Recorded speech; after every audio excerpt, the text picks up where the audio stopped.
अस्सलाम वालेकुम, कैसे हैं आप सब? उम्मीद है खैरियत से होंगे। आज की इस वीडियो में मैं आपको एंजाइम्स के बारे में बताऊँगी। एंजाइम्स क्या होते हैं, वो कैसे अपना फ़ंक्शन परफ़ॉर्म करते हैं। हम जितना भी एंजाइम्स हैं, जितनी भी उनके बारे में इन्फॉर्मेशन है, उस सब का एक ओवरव्यू लेंगे क्योंकि इनकी नॉलेज हमारे पास होना बहुत ज़रूरी है। अगर हम बायो इन्फॉर्मेटिक्स में इनके ऊपर कोई भी सर्च कर रहे हैं, कोई भी किसी डिज़ीज़ को देख रहे हैं या कोई भी चीज़ हम सर्च कर रहे हैं, तो उसके लिए हमारे पास एंजाइम्स की नॉलेज होना बहुत ज़रूरी है। तो इसलिए हम ये वीडियो जो है वो बना रहे हैं। तो मेरी वीडियो अगर अच्छी लगे तो इसको लाइक करें, शेयर करें और मेरे चैनल को सब्सक्राइब करें। तो अभी हम वीडियो स्टार्ट करते हैं। तो अभी हम एंजाइम्स का पूरा ओवरव्यू लेंगे कि एंजाइम्स क्या होते हैं। एंजाइम्स जो हैं वो प्रोटीन्स हैं जो किसी भी रिएक्शन को स्पीड अप करते हैं, ठीक है? और इनका मेन काम क्या होता है, ये कम टाइम के अंदर, ठीक है, सारा का सारा फंक्शन जो है वो बहुत ईज़िली और बहुत स्पीडली परफ़ॉर्म करते हैं। और इनकी जो स्पीड होती है वो बहुत ज़्यादा हाई होती है। अगर एंजाइम्स ना हों तो उसकी वज़ह से क्या होगा कि जो रिएक्शन है वो इतनी स्पीड से नहीं होंगे, जिसकी वज़ह से क्या होगा कि ओवरऑल जो भी काम होगा उसको करने में बहुत ज़्यादा मिलियन ऑफ टाइम, ठीक है, और ट्रिलियन ऑफ टाइम जो है ना वो लग सकता है, ठीक है। तो एंजाइम्स की बेसिक जो चीज़ है, ये आपको जो सामने नज़र आ रही है ना डायग्राम, ठीक है, ये जो है ये एंजाइम्स हैं। एंजाइम्स जो हैं उनको हम कैटालिस्ट कहते हैं क्योंकि वो किसी भी रिएक्शन को तेज़ कर सकते हैं, ठीक है, और उसको स्पीड अप कर सकते हैं। उसके अलावा एंजाइम्स जो होते हैं इनके पास एक एक्टिव साइट होती है, उसके ऊपर सबस्ट्रेट बाइंड करता है और जब रिएक्शन होता है तो उसके बाद एंजाइम जो है वो सबस्ट्रेट को प्रोडक्ट्स में कन्वर्ट कर देता है। तो ये चीज़ जो है ये आपको तब समझ आएगी जब आप डायग्राम जो है उसकी देखोगे। अभी हम ये देखेंगे कि एंजाइम्स जो हैं वो क्या-क्या कर सकते हैं। एंजाइम्स अगर हम डाइजेस्टिव सिस्टम की एग्ज़ाम्पल उठा लेते हैं, ठीक है? तो यहाँ पे डाइजेस्टिव सिस्टम में यहाँ पे लाइपेज़ेज़, प्रोटीएज़ेज़ बहुत सारे एंजाइम्स यूज़ होते हैं, ठीक है? जो कि चीज़ों की जो है ब्रेक डाउन कर रहे होते हैं। और ये पूरे के पूरे स्मॉल इंटेस्टाइन हमारे स्टमक में स्मॉल इंटेस्टाइन, लार्ज इंटेस्टाइन ये सब में प्रेज़ेंट होते हैं और इन सब का कोई ना कोई स्पेसिफ़िक काम होता है।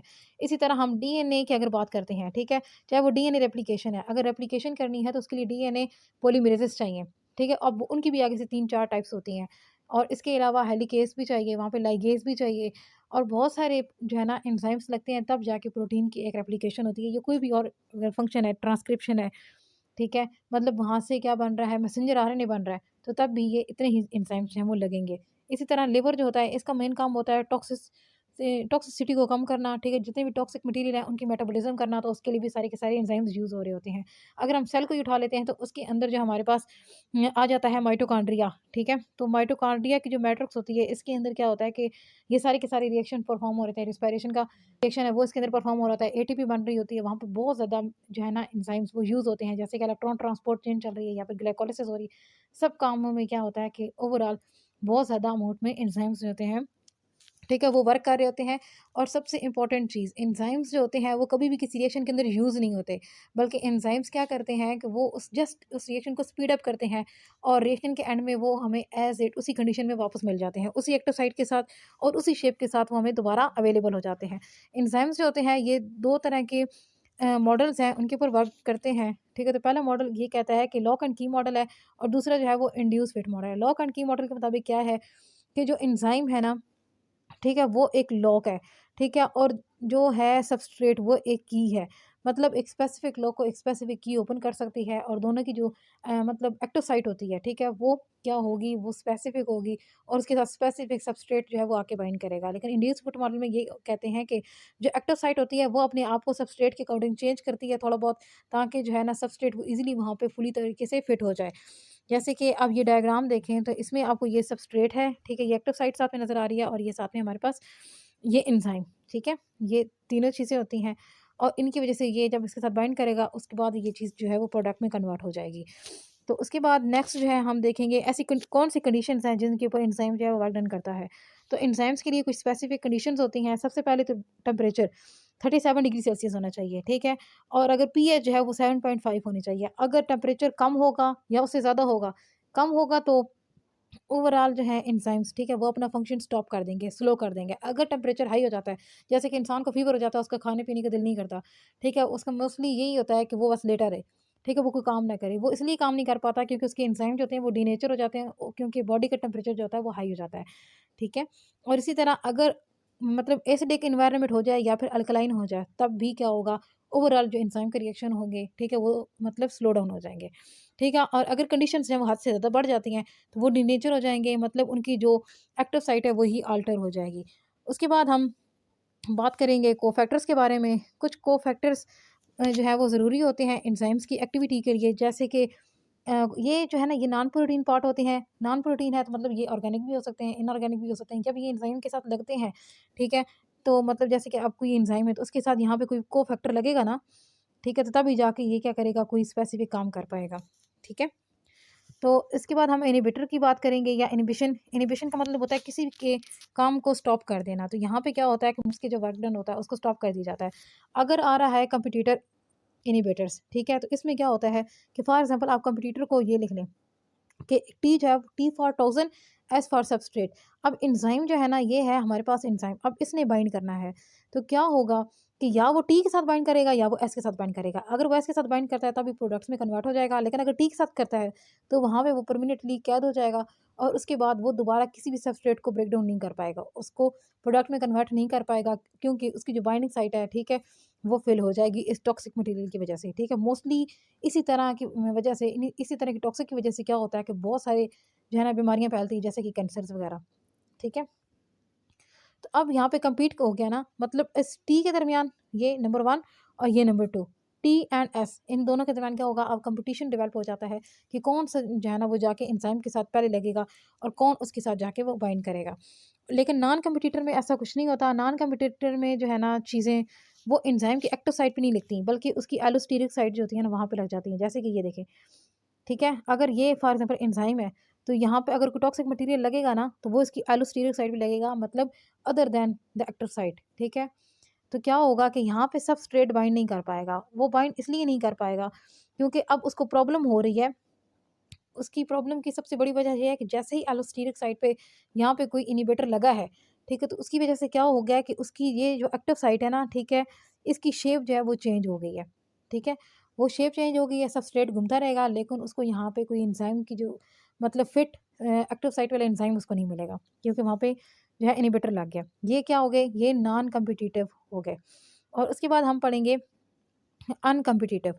ठीक है, कुछ ऐसे होते हैं कि जो compete नहीं करते, ठीक है, और सम टाइम वो कर भी लेते हैं। तो ये दोनों जो है ना ये मिक्सअप होंगे।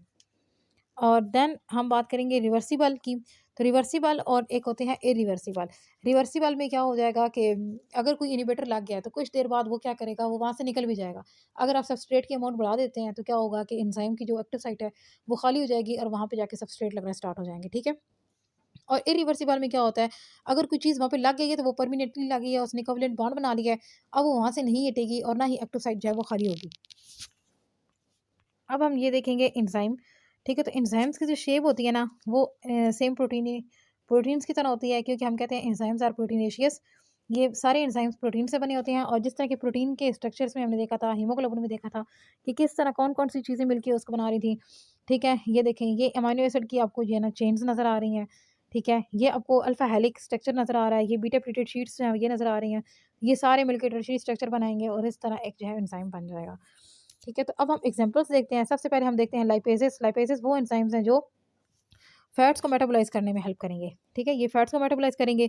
अमाइलेजेस जो होंगे ना ये शुगर को करेंगे, और माल्टेजेस जो होते हैं, ठीक है, ये स्लावा के अंदर होते हैं, और ये मतलब माल्टोज़ जो होता है ना उसको ब्रेक डाउन करते हैं ताकि वो ग्लूकोज़ में कन्वर्ट हो जाए। ठीक है, इसी तरह ट्रिप्सिन है वो प्रोटीन के लिए होगा, और जो लैक्टेज़ है, ठीक है, ये लैक्टोज़ जो है उसको ब्रेक करेगा ताकि वो ग्लूकोज़ एंड ग्लैक्टोज़ में चेंज हो जाए। इसी तरह एसिटाइल कोलाइन एस्टरेज़ेस, ठीक है, तो ये होंगे, ये क्या करेंगे, ये एसिटाइल कोलाइन को ब्रेक डाउन कर देंगे ताकि एक्सेस एसिटाइल कोलाइन जो है ना वो वहाँ पे ना रहे। सम टाइम क्या होता है कि इन एंजाइम को जो है ना वो एक फॉस्फेट आता है, ऑर्गेनोफॉस्फेट, ठीक है, वो आके इनके साथ बाइंड कर जाता है, जिसकी वजह से वो इसको नहीं ब्रेक डाउन कर पाते, ठीक है, एसिटाइल कोलाइन को, और यहाँ पे एक डिजीज़ कॉज हो जाती है, ठीक है, न्यूरॉन्स की। और उसके बाद हेलिकेज़ होते हैं, ठीक है, और ये डीएनए के साथ लग जाते हैं ताकि वो दोबारा बाइंड अप ना हो जाए, उसको मतलब खोल के रखते हैं, इस तरह का काम फंक्शन परफॉर्म करते हैं। ये रेप्लिकेशन के अंदर हो रहा होता है, या फिर जो है ना जब वो हो रही होती है ट्रांसक्रिप्शन, तब ये काम कर रहे होते हैं। इसी तरह डीएनए पॉलीमरेज़ होते हैं, ठीक है, तो ये रेप्लिकेशन जो है ना इसके बहुत ज़्यादा फंक्शन होते हैं रेप्लिकेशन में, और इसकी जो है ना और फर्दर 3 और टाइप्स होती हैं, ठीक है, पॉलीमरेज़ 1, पॉलीमरेज़ 2 एंड पॉलीमरेज़ 3, और तीनों के डिफरेंट फंक्शन होते हैं रेप्लिकेशन के दौरान। तो उसके बाद हम एंजाइम्स जो है इनकी एक्टिविटी के बारे में देखेंगे, इनकी पावर के बारे में देखेंगे, इनकी स्पेसिफिसिटी। अब सबसे पहले ये देखें इनकी जो एक्टिविटी पावर है ना वो बहुत तेज़ होती है, ठीक है? ये बहुत जल्दी मतलब चीज़ों को कैटलाइज़ करते हैं, बहुत स्पीड अप रिएक्शन करते हैं और इनकी स्पीड ये देखिए 10^16 है। और स्पेसिफ़िसिटी, ठीक है? तो स्पेसिफ़िसिटी में क्या आता है कि जो एंजाइम्स होते हैं वो एक ही ख़ास किस्म के जो है ना सबस्ट्रेट के ऊपर ही एक्ट कर रहे होते हैं, ठीक है? वो किसी भी और सबस्ट्रेट के साथ बाइंड नहीं करते। जैसे कि अगर हमारे पास एक लाइपेज़ है, ठीक है? और दूसरा हमारे पास जो है ना प्रोटीज़ है। अब इसने काम क्या करना है प्रोटीन वाला और इसने जो काम करना है वो लिपिड्स वाला करना है। अगर ये वाला एंज़ाइम जो है ये ख़राब हो जाए या ना रहे, तो यहाँ पे प्रोटीन्स जो हैं वो जाके बाइंड नहीं कर सकते, ठीक है? क्योंकि ये सिर्फ़ लिपिड्स जो है ना उनके ऊपर काम करेगा। इसी तरह हर एंज़ाइम जो होता है वो स्पेसिफ़िक होता है, उसका काम जो है वो एक स्पेसिफ़िक होता है, ठीक है? रेगुलेशन की बात करें तो एंज़ाइम कुछ एंज़ाइम्स होते हैं जो किसी रिएक्शन को स्टॉप कर रहे होते हैं, यानी इनिबिट कर रहे होते हैं और कुछ को एक्टिवेट कर रहे होते हैं। ये इस वजह से करते हैं ताकि कोई भी फंक्शन जो है वो रेगुलेट रहे, वो बैलेंस में रहे और वो कभी ना आगे बढ़े और ना कहीं रुके, ठीक है? मतलब ओवरऑल इन चीज़ों को बैलेंसिंग का फंक्शन जो है वो परफॉर्म करना है। देन हम बात करेंगे एंजाइम काइनेटिक्स की, तो एंजाइम काइनेटिक्स जो है इसके बारे में जानना बहुत ज़रूरी है कि उसकी क्वांटिटेटिव मेजरमेंट कितनी है, एंजाइम जो है वो कितने रेट में कितना वर्क डन कर रहा है। अगर उसके नॉर्मल रेट में कोई प्रॉब्लम आ रही है, कोई फंक्शन उसका डैमेज हो रहा है, तो फिर हमें पता लग जाएगा कि यहाँ पे कोई डिजीज़ काज हो रही है, ठीक है? यहाँ पे एंजाइम जो थे वो अफेक्ट हो गए हैं या किसी टेम्परेचर की वजह से या पीएच की वजह से या कोई और टॉक्सिक मटेरियल है जो इनको इनिबिट कर रहा है, जिसकी वजह से इनकी स्पीड जो है वर्क करने की वो स्लो हो गई है। ठीक है? तो ये ह्यूमन डिसीज़ेज़ जो होती हैं, उनको डायग्नोज़ करने के लिए, उनको ट्रीट करने के लिए इन सब चीज़ों का एनालाइज़ करना बहुत ज़रूरी होता है। ठीक है? क्योंकि पार्टिकुलर एंज़ाइम जो होते हैं ना, ये इंडिकेटर के तौर पे काम करते हैं और इस इंडिकेटर से हमें ये पता लग जाता है कि उनकी पैथोलॉजी है। ठीक है? मतलब पैथोलॉजिकली कोई चेंज आ रहा है। पैथोलॉजी हम तब कहते हैं जब हम किसी ऐसे टिश्यू की स्टडी कर रहे हों जो कि खराब हो चुका हो, डैमेज हो चुका हो। ठीक है? तो हमें डैमेजिंग का जो है वो पता लग जाता है। तो इस डायग्राम में आप देखें कि कैसे कोई एंज़ाइम जो है ना वो वर्क डन करता है। ये एंज़ाइम है, ठीक है? और ये इसके पास है सबस्ट्रेट। एंज़ाइम और सबस्ट्रेट दोनों बाइंड करते हैं, ये उनका कॉम्प्लेक्स बन गया है और कॉम्प्लेक्स के बाद क्या हुआ है कि एंज़ाइम जो है वो अलग हो गया है, ठीक है? और ये देखिए प्रोडक्ट्स जो हैं वो अलग हो गई हैं और एंज़ाइम एज़ इट उसी शक्ल में हमारे पास दोबारा वापस मिल गया है। मतलब ये कि ये रिएक्शन के अंदर यूज़ नहीं हुआ, ठीक है? उसी के अंदर यूज़ किए उसी तरह के प्रोडक्ट्स नहीं बन गई, बल्कि क्या हुआ है कि ये इसने जस्ट फंक्शन जो है ना, इसका फंक्शन क्या था स्पीड अप करना। इसने रिएक्शन को स्पीड अप किया है, विद इन सेकंड्स किया है और दोबारा ये एज़ इट इज़ फॉर्म में हमें दोबारा वापस मिल गया। ठीक है? तो अब हम बात करेंगे क्लासिफिकेशन जो है एंजाइम्स की कि एंजाइम्स की कौन-कौन सी क्लासिफिकेशंस हैं, ऐसे कौन-कौन से एंजाइम्स जो हैं पाए जाते हैं।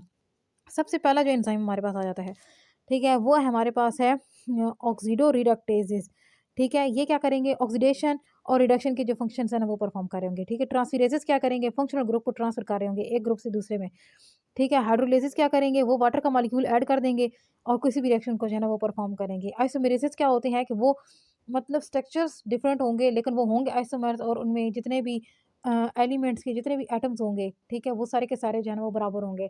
ठीक है? उनका नंबर बराबर होगा। तो ये क्या करेगा कि ये आइसोमेरेज़ बनाने में हेल्प कर रहा होगा या फिर एक आइसोमेरेज़ को दूसरे में कन्वर्ट करने में हेल्प करेगा। ठीक है?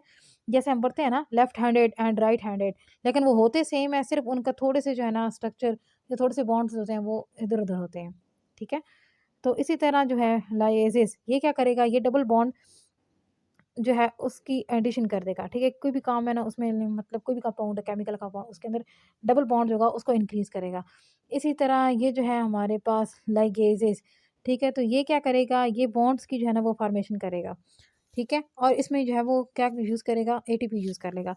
अब हम इनकी आप प्रॉपर्टीज़ कह लें या कैरेक्टरिस्टिक्स कह लें, ठीक है? तो कुछ जो है ना वो एंजाइम्स की प्रॉपर्टीज़ हैं या फिर कुछ कैरेक्टरिस्टिक्स होती हैं। जो चीज़ें हम ऊपर पढ़ के आई हैं वही अब यहाँ पे भी हमें लिखनी होंगी। ओवरऑल इनको सब मिक्स अप करके जैसे कि यहाँ पे देखें हाईली स्पेसिफिक होते हैं, ठीक है? एंजाइम्स जो हैं ये क्या है, ये हाईली स्पेसिफिक है, ठीक है? और ये अपना जो फंक्शन होता है वो बहुत ही ज़्यादा एफिशिएंटली परफॉर्म करते हैं। इनकी स्ट्रक्चर जो है वो स्टेबल होता है। इसके अलावा इनको कुछ एक्टिवेटर्स की भी समटाइम ज़रूरत होती है, जैसे हमने कोफैक्टर पढ़ा था, कोएंजाइम पढ़ते हैं, ठीक है? ऑप्टिमम टेम्परेचर पे काम करते हैं और ये पीएच पे डिपेंड कर रहे होते हैं और अगर इनके पास इनहिबिटर आ जाए, ठीक है? तो मतलब इनका फंक्शन जो है वो ख़त्म हो सकता है और ये बहुत ही बेनिफिशियल होते हैं किसी भी एक काम को करने में और इनका जो फंक्शन है वो रिवर्स भी हो सकता है, ठीक है? इसी तरह की अगर हम कुछ चीज़ें देखते हैं, जैसे कि हमारे पास आ जाता है बायोलॉजिकल ये कैटलिस्ट हैं, ठीक है? ये कम एनर्जी एक्टिवेशन एनर्जी यूज़ करते हैं और किसी भी केमिकल रिएक्शन को स्टार्ट कर देते हैं, इसको स्पीड अप करते हैं, ये प्रोटीनेशियस होते हैं, ठीक है? और इनको अगेन एंड अगेन आप यूज़ कर सकते हैं क्योंकि इनका जो स्ट्रक्चर होता है ना, ठीक है? वो चेंज नहीं होता।